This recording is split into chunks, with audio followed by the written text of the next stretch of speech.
Hey everyone, my name is Jenna and welcome back to my YouTube channel. Today I'm going to do an ADHD video. I haven't done one in a bit. And I was literally had this idea as I was driving home right today. And it was, let's talk about some ADHD hacks that have actually worked for me over the past 2 years. So one of the things that's really interesting about ADHD is it looks different in every person, and some tools that work for one person may not work for the next. But I wanted to share 10 that worked for me specifically and ones that I found have maybe worked for others as well. So make sure to subscribe for more ADHD, Notion, and marketing content, and let's get started. So the biggest change that I've made in my life when it comes to organization, this video will be about organization, motivation, and focus, and memory. So those are the hacks that I have. So the first one that I really have stuck with and has done wonders for me is the pillar concept. I did an entire video on this. I will link it below. But basically, I have now sorted my life, my digital life, into 13 different pillars. And I now organize everything from my email to my bookmarks to my folders on my computer to everything, again, in my life. I have sorted it by these 13 pillars. So I can show them to you right here, but basically this is how I think about my life now. And I'll be honest, this has completely changed everything for me. I've never been so organized and know where things are as I have in the last year since switching to this system. And I think this works really well for a lot of ADHDers, and I've explained it to a lot of people. So make sure to watch that full video on it, but the pillar system, organizing your life into pillars, has been really amazing. Okay, so this next concept, I actually saw a TikTok. I'm going to show it to you guys. It's the concept of a scary hour. So here's kind of how it works. I've decided to stop gatekeeping scary hour. Scary hour is the only reason anyone in my life thinks that I am a functioning adult. The way it works is at some point in your day, I never do it at the same time every day, you set a timer for 1 hour, and in that hour, you only do things that you've been avoiding because of anxiety. I'm about 30 minutes into my scary hour, and I've mostly been responding to texts and DMs that I've been avoiding for no reason because I fear human contact, I guess. I like to start with the less scary things and ramp my way up. The next thing I've been avoiding because of anxiety is listening to Anna Marie Tendler's recording of a spoken word poetry track that I wrote that she agreed to record for my concept album. So I'm gonna make you do that with me.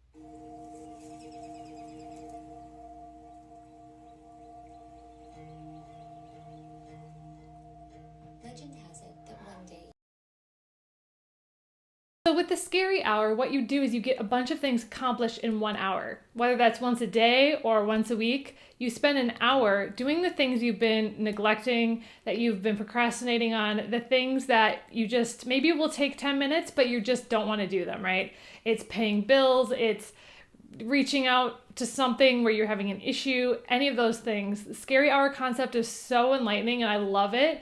And I've been trying to do it more lately. So this one has been a huge one for me personally, and I think it's a little bit trickier depending on what it is, but I really find that tracking and preparing for things in advance has really helped me. Whether that's planning my meals or tracking my meals. My biggest thing that I track is my weight.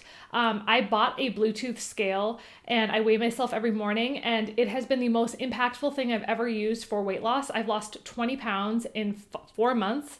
Almost 5 months, because I weigh myself every day.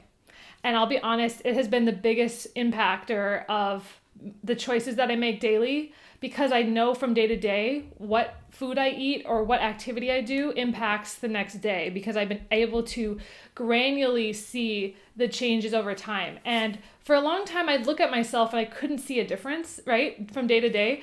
But seeing that scale, even if you can't see it in yourself, has been super impactful. So whether that's tracking, whatever it is you're tracking things, especially things that have already happened. And if you can use tools like your phone to track them, it makes it a lot easier. You don't have to manually track it yourself. Okay, this one is a really big one, and that is using an auto dictation service for calls, for meetings, anything that's important where someone's telling you information. I always record my calls now, Zoom calls, in-person calls, and I use the app Otter. It is my favorite app. I've used it for probably about 4 years now, and it's $10 a month. I think it's highly worth it. It automatically transcribes and dictates everything that you say. So if you're ever confused or like, wait, what did they say? Don't remember? auto dictation can save your butt. So I highly recommend auto dictating everything and filming things just so that you have them. Okay, so this is one I learned about pretty early on into my ADHD research, and that is the concept of body doubling. So body doubling is basically where it helps us focus if we have someone else in the same room as us. So whether that's digitally or in person, just knowing that someone else is there can actually keep us more on track. So if you haven't learned about body doubling, I would recommend looking into it. That's why I think a lot of people struggle if they work from home with ADHD, is if they're like literally by themselves. Maybe if there's somebody else in the house with them, it's a little easier. But body doubling is a great concept to stay focused. So if that is a struggle you have, maybe look into going to a co-working space or somewhere where you can be around other people to focus. Okay, this one is a kind of an interesting one. So my whole life, I've always struggled to like sit and like watch TV or sit and read a book. I want to be moving or doing something with my hands or something. And so about a month or two ago, I bought a treadmill that goes under my desk. So I've been using that for work. I will say it is hard to do all your work with a treadmill, but one of the things I've learned I really like to do on there is to either watch TV or read a book. So if you are like, I want to get some steps in, maybe it's cold out, or maybe you can't really read and walk outside, and you want to kill two birds with one stone, getting like a treadmill or something where you can work out is a great option. So another thing that I have kind of gotten into is the idea of helping your circadian rhythm. So there was a great book I read called The Circadian Code that really changed a lot for me. I learned a lot about how the circadian rhythm really impacts like your sleep and everything, getting sunlight in the middle of the day, just making sure that you are blocking blue light at night. I try to stop eating by 6 if possible, to kind of let my body settle down. It helps me not only sleep, but also helps me process food and doesn't spike my insulin. So figuring out what works for your body in terms of, there's the 4 different types of sleepers. So if you take this test, I'll leave it below. There's like 4 different animal types. I'm a dolphin. It's called the sleep chronotype quiz. It's really helpful to know what type of sleeper you are. So if you haven't taken that quiz, it's called The Power of When. I believe it's thepowerofwhen.com. I would recommend checking out that quiz. It's really helpful. Okay, so this one is one that I learned from August Bradley. He's also the one who helped me with the pillar concept. And it's the concept of a due date or do it date versus a due date. So most people have a due date, which is the date that it's actually like has to be done by, but then they never actually write out what date they're supposed to do it on, right? So we always have a due date, but for ADHDers, for us, that's also the day that we do it on, right? So having a do it date and a due date is helpful. So I use this a lot on Notion, but if you're, for me, like with my YouTube channel, the due date is the date that it goes up, but maybe I want to film it ahead of time. So what day am I going to film my YouTube channel on, or my YouTube video on? Also, the fact that due dates are pretty motivational for us is really important as well. Okay, so one of the things that I've learned about myself is I tend to work better when I have a system or a guide or instructions. And for years, I never had one of those like for skincare. Like it was always like, here's some products that work, but I never knew like when to apply them. So I actually saw this TikTok and I'll share it with you. And I actually made an amazing Notion template. It's free below. You can check it out. So after you finish one skin cycle, you want to repeat. So for example, exfoliate. Did I just spend the last hour going through all of her videos since the beginning of the year to make a cheat sheet on skin cycling? Yes, I did. Am I going to share that all with you? Yes, I am. You already know skin cycling, exfoliate, retinol, recovery, repeat. Start with the basics: cleanse, serum, moisturize, oil. What's an oil? This was her favorite for squalene oil. Jojoba? I don't know how to say it. Sunflower seed oil. Mornings are always the same every day. Cleanse, vitamin C on dry, hyaluronic acid on damp, moisturize, sunscreen. Night routine is the one that cycles. Chemical exfoliants first, cleanse, chemical exfoliant, moisturizer. Retinol, fragrance-free moisturizer. Here. No, 1p on the face, 1p on the neck, 2p's on the chest, moisturize with no petroleum. Recovery, cleanse, hyaluronic acid, moisturizer, oil. That's it, we did it. Go to her with questions. I'm just relaying. But it tracks something called skin cycling, where you have 4 different routines. There's the exfoliate, retinol, and then recovery. And those are 4 different dates, and then it repeats. So it goes in 4, so like today is recovery for me. Tomorrow is recovery, the next day is exfoliate, the next day is retinol. And there's like a 3 or 4 step system for each night. And then there's a morning routine as well. And there's this woman on TikTok who explains how this works, and it's called skin cycling. And I was like, I didn't know any of this. And being able to track that myself and know what day I'm on, and have those instructions has been really helpful. So using something like Notion to help with that has been amazing. So I watched this video. I actually shared this in my ADHD Facebook group. You can check it out below. It's called ADHD and Notion. But it was a video about NFC chips and how it's changed this guy's life. And I'm going to be doing a full video on this. I have purchased these chips, and I am going to think of ways for ADHDers to use them. But I wanted to share them with you guys here. So watch this video. Things in my 500 square foot smart home that just make sense, part 3. All right, I got a weird one for you guys. These are called NFC tags. These things add a whole bunch of functionality to your smart home, and they're only like a few cents a piece. It's crazy. And the best thing is you can get started using these things without a smart home setup at all. Let's check out how they work.